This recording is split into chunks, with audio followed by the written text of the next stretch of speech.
Who are you? Hi, I'm Keith Neumeyer from First Majestic Silver Corp. What is First Majestic Silver Corp? It's a silver producing mining company.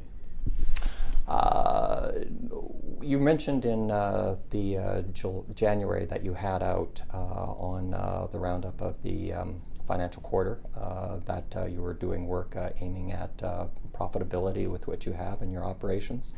You have a brownfield operation right now. What type of work are you doing there? What is the focus of First Majestic? Well, I'm not quite sure what you're referring to, actually. The company's been profitable for the last 8 years. I think there was one quarter in that 8-year period that we actually weren't profitable, and that would be in the fourth quarter of 2009.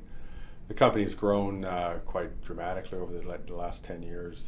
2013 was the company's 10th year in business. We broke through 10 million ounces in silver production last year. We expect to get close to 12.5 million ounces of silver production in 2014. So our focus is quite broad. It's not just on one project. We've got 5 producing mines, all in Mexico, and we have 2 development projects that we'd like to build over the next 2 to 3 years. What's your focus operationally for First Majestic? Well, there's not just one focus. We're a large company that we have over 4,000 employees spread around 7 projects, 5 operating mines.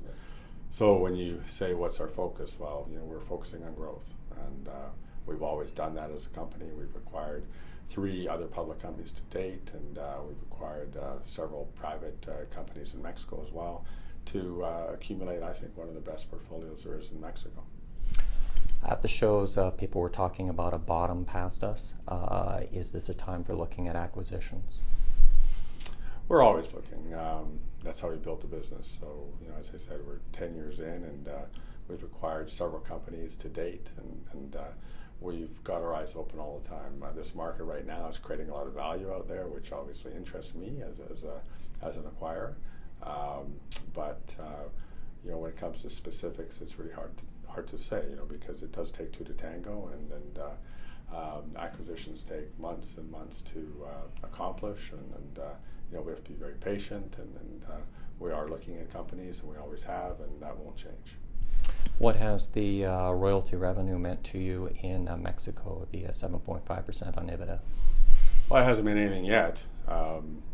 It's just came into effect January 1st, 2014. So, we will be accruing taxes throughout this year. The actual details of the legislation are not out yet, so there's still a number of line items that are still being addressed, and we just simply don't have clarity on it yet. We're assuming that the extra tax burden in 2014 is somewhere around $5 to $10 million, but the number is not known at this point. You made a mention that there was going to be a focus on automation, and there was going to be a focus on training. Why has that come up for First Majestic? What do you see when you are a mine operator? What are the trends in automation right now and that are applicable to your operations? Well, in Mexico, many of the mines are quite manual. Automation is not, I don't think, the norm in most operations within Mexico. We're trying to change that. We started on a program back in 2012 where we put in a certain group of management that are looking to bring technology and looking to bring automation into all our processes, whether it's accounting, production, milling, labs, you name it. We're looking to automate all aspects of the business, and we're 2 years into what I think is a 4-year project, and so hopefully a couple of years from now you'll see all our operations fully automatic. Is that just kind of taking best practices that you see around the world and then taking them to Mexico operations? Of course there's some of that. Mining companies, I think, have not done a great job in automating processes and adopting new technologies. Some companies are obviously more advanced than others. We're trying to be a leader in Mexico. We think we're at the forefront of some pretty exciting things, and we for one example is back in the summer of 2012 we hired the entire graduating class of the university or technical university in the state of Durango, about 20 kids we hired, all with degrees. We put them at our training facility in just outside of Durango, the La Brea mine, and they were training there. And we've put those individuals out throughout the company. And this is the new blood. This is these young people. They love taking on new ideas, love taking on new technologies, and it's quite a bit different than some of the older people that are more caught in their ways of doing things. And we have to be innovative. We have to focus on cost. We have to focus on efficiencies, and those are the kinds of things that we're doing. You have a nice projection looking forward with your Del Toro mine. It looks for an increase in production. What are the work that you have to do down there to ramp it up? Well, Del Toro is, we broke ground there back in April 2011. We saw our first production in early 2013. We saw a ramp up at the end of 2013. There's another ramp up going on right now where we're expanding the sanitization circuit. We're currently running at approximately 2,000 tons a day. Our objective is to get to about 2,500 tons a day over the next couple of months, and then we'll maintain that level for the foreseeable future.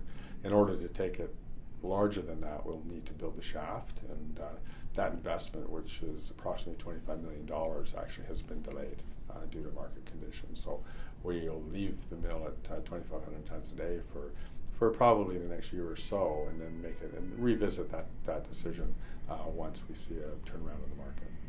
It's a stronger American dollar right now relative to the Canadian dollar and also to the peso. What does that do to your operations? Well, the 80% of our cost is in pesos, so the strengthening of peso hurts us to some degree. The stronger dollar usually creates a lower peso and a lower Canadian dollar, which has actually been happening. So that would actually assist us in our cost structure. How does the mining industry look from you? Have we seen a bottom? You mean a bottom in metals? Well, or an investor sentiment that we saw last year. I just came back from, well, not just, I'm always on the road it seems, but I just came back from San Antonio and Dallas and New York and Toronto. And people are slowly kind of getting more optimistic.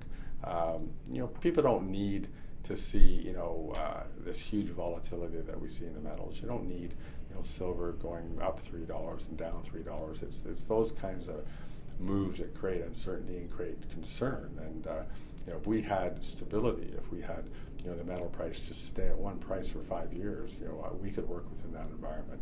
But it's the volatility that really makes planning difficult, and it creates concern in the market. So it's not so much price; it's more the volatilities.